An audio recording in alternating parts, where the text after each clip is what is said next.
Hello students, welcome back to our YouTube channel star study centre. आज के इस lecture में हम लोग देखेंगे कोशिका का संरचनात्मक संगठन, structural organisation of a cell. कोशिका में कोशिकांग कौन कौन से पाए जाते हैं, कोशिका के अंदर कौन सी संरचना पाई जाती है, इसी के बारे में अध्ययन करने वाले हैं। तो कोशिका के संरचनात्मक संगठन को निम्न प्रकार समझ सकते हैं। ये आपके अरिहंत पाठ्य पुस्तक से हमने कंटेंट लिया है, तो पूरा का पूरा श्रेय अरिहंत पाठ्य पुस्तक को जाता है।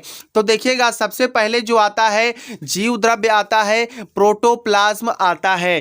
तो ये जो प्रोटोप्लाज्म है ये दो अवयवों से मिल करके बनता है। एक जो पहला होता है उसको कहते हैं साइटोप्लाज्म, यानी कि कोशिका द्रव्य कहते हैं। क्या कहते हैं? कोशिका द्रव्य कहते हैं, साइटोप्लाज्म। और जो दूसरा होता है वो न्यूक्लियोप्लाज्म, जिसे कहा जाता है केंद्रक द्रव्य, इसको हिंदी में कहते हैं। तो जो प्रोटोप्लाज्म होता है वो साइटोप्लाज्म तथा न्यूक्लियोप्लाज्म से मिल करके बना होता है। अब देखिएगा, सभी कोशिकाओं में एक अर्ध तरल जैली नुमा द्रव भरा रहता है, जिसे जीव द्रव्य कहते हैं। इसमें इस द्रव में क्या क्या होता है? साइटोप्लाज्म होता है तथा न्यूक्लियोप्लाज्म होता है, केंद्रक द्रव्य तथा कोशिका द्रव्य। तो देखिएगा, जीव द्रव्य को सर्वप्रथम कॉर्टी ने देखा था, परंतु जीव द्रव्य की खोज का श्रेय डुजार्डिन को जाता है। अब आइए इसके मेन पॉइंट्स के देखते हैं। जीव द्रव्य के मेन पॉइंट्स की यदि बात करें तो देखिएगा, कार्टी ने सर्वप्रथम जीव द्रव्य का अध्ययन किया। जीव द्रव्य की उपस्थिति सजीवों का सबसे महत्वपूर्ण लक्षण है। सजीवों का जो सबसे महत्वपूर्ण लक्षण है वो है उनकी कोशिकाओं में जीव द्रव्य का पाया जाना। जीव द्रव्य एक विशिष्ट पदार्थ है जो केवल सजीवों में ही पाया जाता है।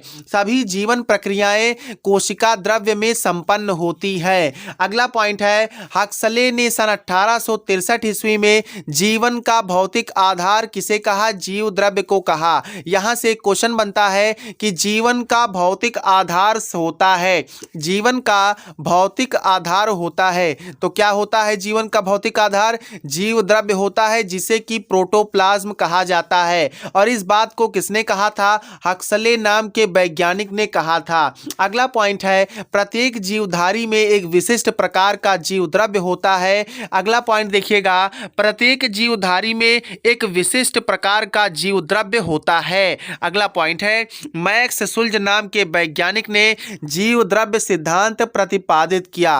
एक वैज्ञानिक आए भैया जिनका नाम मैक्स सुल्ज था। इन्होंने प्रोटोप्लाज्म थियरी को प्रोपाउंड किया। इनके अनुसार क्या था कि कोशिका सजीव पदार्थों या जीव द्रव्य का संचय है, जो एक बाह्य कला से घिरी होती है तथा इसमें एक केंद्र उपस्थित होता है। किसने बताया? मैक्स सुल्ज के जीव द्रव्य के सिद्धांत से यह स्पष्ट हुआ। आगे देखते हैं। आगे अब हम लोग देखेंगे प्लाज्मा कला, कोशिका कला या प्लाज्मा लेमा के बारे में। तो देखिएगा, चाहे प्लाज्मा कला कहिए, चाहे कोशिका कला कहिए, चाहे प्लाज्मा लेमा कहिए, एक ही बात है। इसको अंग्रेजी में कहा जाता है, प्लाज्मा कला को प्लाज्मा मेम्ब्रेन, प्लाज्मा लेमा को प्लाज्मा लेमा लिखते हैं तथा कोशिका कला को सेल मेम्ब्रेन कहते हैं।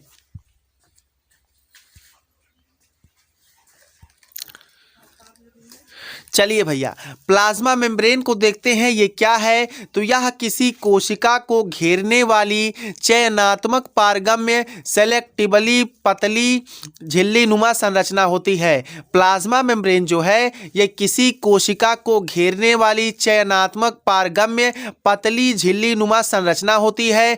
जंतु कोशिकाओं में ये सबसे ऊपर पाई जाती है तथा पौधों की कोशिकाओं में ये कोशिका भित्ति के तुरंत बाद पाई जाती है। प्लाज्मा कला के अतिरिक्त यूकैरियोटिक कोशिका में रेक्तिका तथा कोशिकांगों को घेरने वाली अंतःकोशिकीय कलाएं भी उपस्थित होती हैं। अब आइए देखते हैं भैया, डेनली तथा डेवसन नाम के वैज्ञानिक ने त्रिस्तरीय प्रतिरूप प्रतिपादित किया। आपसे क्वेश्चन पूछा जाए कि प्लाज्मा कला का त्रिस्तरीय प्रतिरूप किसने प्रतिपादित किया, तो आप बताएंगे डेनली तथा डेवसन ने प्रतिपादित किया था। क्या था? इन्होंने क्या कहा डेनली तथा डेवसन ने त्रिस्तरीय मॉडल में? तो इनके अनुसार प्लाज्मा कला जो होती है, सेल मेम्ब्रेन जो होता है, वो फास्फोलिपिड के द्विआण्विक अस्तर से बनता है है जिसके दोनों ओर प्रोटीन की परत होती है, प्रोटीन्स की सतह होती है। द्विआण्विक स्तर होता है तो जो एक स्तर होता है वो 35 एंगस्ट्रॉम मोटा होता है और जो प्रोटीन्स पाए जाते हैं दोनों सतह जो होते हैं प्रोटीन के, प्रत्येक सतह 20 एंगस्ट्रॉम की मोटी होती है। अब अगला जो सिद्धांत दिया गया वो इकाई झिल्ली प्रतिरूप का सिद्धांत दिया गया। इकाई झिल्ली प्रतिरूप दिया गया, यूनिट मेम्ब्रेन मॉडल प्रतिपादित किया गया। तो जेडी रॉबर्टसन आए भैया, इन्होंने इकाई झिल्ली प्रतिरूप प्रतिपादित किया। इसके बाद एस सिंगर तथा जी निकोलसन ने सन 1974 ईस्वी में कला संरचना का तरल मोज़ेक प्रतिरूप दिया, फ्लूइड मोज़ेक मॉडल प्रतिपादित किया। ठीक है, अब आइए प्लाज्मा कला के मुख्य कार्य को देखते हैं। प्लाज्मा कला का मुख्य कार्य है ऑक्सीजन तथा कार्बन डाइऑक्साइड का विसरण तथा कोशिका के अंदर तथा बाहर पदार्थों के प्रवाह का नियंत्रण करना है।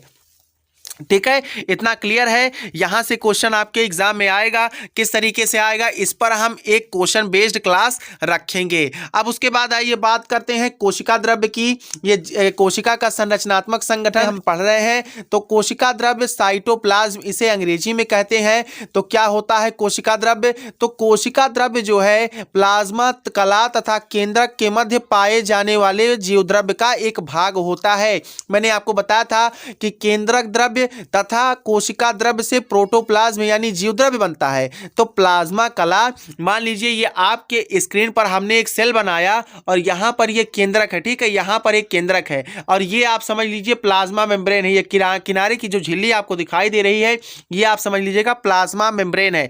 तो यह जो झिल्ली है और यह जो केंद्रक है इसके बीच में जितने भी पाए जा रहे हैं द्रव्य, जितना भी द्रव्य पाया जा रहा है उसी को कोशिका द्रव्य कहते हैं। इसी कोशिका द्रव्य में माइटोकॉन्ड्रिया, ठीक है, गोल्जी बॉडी, ठीक है, आदि कोशिकांग पाए जाते हैं। यह जीव द्रव्य का संरचना विहीन द्रव्यमान नहीं है, अपितु यह विभिन्न कोशिकांगों वाली उच्च संगठित संरचना है। क्या? कोशिका द्रव्य साइटोप्लाज्म। मैंने आपको ऊपर भी बताया कि इसमें कई सारे कोशिकांग पाए जाते हैं, ribosome, Golgi body, endoplasmic reticulum, mitochondria, peroxisome, centrosome आदि इसमें पाए जाते हैं। अब आइए बात करते हैं कोशिका भित्ति की, सेल वॉल की। तो अधिकांशतः सभी कवक, प्रोकैरियोट्स, जीवाणु तथा नीली हरी शैवाल तथा पादपों, युग्मकों के अतिरिक्त की कोशिकाएं एक कोशिका भित्ति सेल वॉल से घिरी होती हैं। तो सभी कवक, जितने कवक पाए जाएंगे, कवक की जो कोशिका भित्ति होगी वो काइटिन की बनी होती है। किसकी बनी होती है? काइटिन की बनी होती है। जबकि प्रोकैरियोट्स हैं, जीवाणु तथा नीली हरी शैवाल, इनमें तथा पादपों, इसमें युग्मकों को छोड़ दिया जाए तो पादपों की कोशिकाओं में एक कोशिका भित्ति सेल वॉल पाई जाती है, जिसमें जो पादपों की कोशिका भित्ति है वो किससे बनी होती है? वो सेल्यूलोज की बनी होती है। और जो कवक होते हैं, फंजाई होते हैं, उनकी कोशिका भित्ति काइटिन की बनी होती है। तो ये क्वेश्चन भी आपके लिए इंपॉर्टेंट है कि कवक की कोशिका भित्ति किससे बनती है? तो काइटिन से बनती है। और पादपों की कोशिकाओं की कोशिका भित्ति किससे बनती है? तो सेल्यूलोज की बनती है। जबकि देखिए जंतुओं में कोशिका भित्ति अनुपस्थित होती है। इसमें क्या होता है? प्लाज्मा मेम्ब्रेन होता है। अभी हमने आपको ऊपर बताया है। अब आइए आगे देखते हैं। अगला जो पॉइंट कह रहा है हमसे, सत्य जीवाणुओं तथा नीली हरी शैवालों में कोशिका भित्ति पेप्टाइडोग्लाइकन से मिलकर के बनती है। देखिए सत्य जीवाणु, ट्रू बैक्टीरियाज, तो देखिएगा जीवाणुओं तथा नीली हरी शैवालों में जो कोशिका भित्ति है वो पेप्टाइडोग्लाइकन से मिलती है। जबकि कुछ कवकों में यह काइटिन तथा अधिकांश शैवालों व उच्च हरित पादपों में यह सेल्यूलोज से बनी होती है। तो जीवाणुओं तथा नीली हरी शैवालों की कोशिका भित्ति पेप्टाइडोग्लाइकन से बनती है। और देखिएगा कवकों की जो कोशिका भित्ति है ये काइटिन से बनती है, मैंने आपको ऊपर भी बताया। और पादपों की जो कोशिका भित्ति होती है वो सेल्यूलोज के मिलकर के बनी होती है, सेल्यूलोज की बनी होती है। ठीक है, आज की इस क्लास में हमने बात किया structural organisation of a cell के बारे में, जिसमें हमने जीव द्रव्य को देखा। क्या होता है जीव द्रव्य? कार्टी ने सबसे पहले अध्ययन किया था, डुजार्डिन को इसकी खोज का श्रेय जाता है। उसके बाद हमने प्लाज्मा मेम्ब्रेन को देखा, प्लाज्मा कला को देखा, या उसी को प्लाज्मा लेमा कहा जाता है। तो देखिएगा मैं आपको एक बात और बता दूं, जो सेल मेम्ब्रेन का टर्म दिया था वो सी डी नागेली तथा सी क्रेमर ने दिया था 1855 ईस्वी में सेल मेम्ब्रेन। और जो प्लाज्मा मेम्ब्रेन का टर्म है इसे जे क्यू प्लोवर ने 1931 ईस्वी में दिया था प्लाज्मा लेमा नाम। तो ये भी इंपॉर्टेंट है, आप याद रखिएगा। मिलते हैं नेक्स्ट क्लास में। जय हिंद।